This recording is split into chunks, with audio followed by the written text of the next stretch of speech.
صراط الذين أنعمت عليهم غير المغضوب عليهم ولا الضالين. قد سمع الله قول التي تجادلك في زوجها وتشتكي إلى الله والله يسمع تحاوركما إن الله سميع بصير.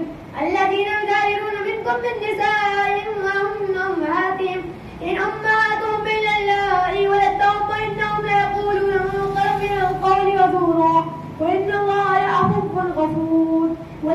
والذين يظاهرون من نسائهم ثم يعودون لما قالوا فتحرير رقبة من قبل أن يتماسا ذلكم توعظون به والله بما تعملون خبير.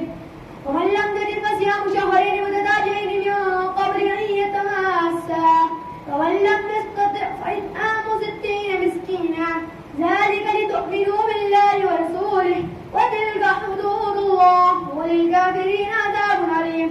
إن الذين يحادون الله ورسوله كبتوا كما كبت الذين من قبلهم وقد أنزلنا آيات بينات وللكافرين عذاب مهين.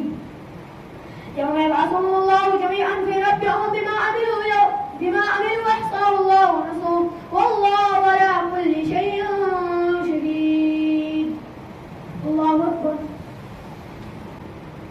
ألم تر أن الله يعلم ما في السماوات وما في الأرض ما يكون من نجوى ثلاثة إلا هو رابع ولا خمسة إلا هو سادس ولا أدنى من ذلك ولا أكثر إلا هو معهم أينما كانوا ثم ينبئهم بما عملوا يوم القيامة إن الله بكل شيء عليم. ألم تر إلى الذين نهوا عن النجوى ثم يعودون لما نهوا عنه ويتناجون بالإثم والعدوان ومعصية الرسول وإذا جاءوك حجوك بما لم يحجك به الله ويقولون في أنفسهم لولا يصدقنا الله بما نقول حسبهم جهنم يصلونها فبئس المصير. يا أيها الذين آمنوا إذا تناديتم فلا تتنادوا بالإثم والعدوان ومعصية الرسول وتنادوا بالبر والتقوى واتقوا الله الذي إليه تحشرون. إنما النجوى من الشيطان ليحزن الذين آمنوا وليس بضارهم شيئا إلا بإذن الله وعلى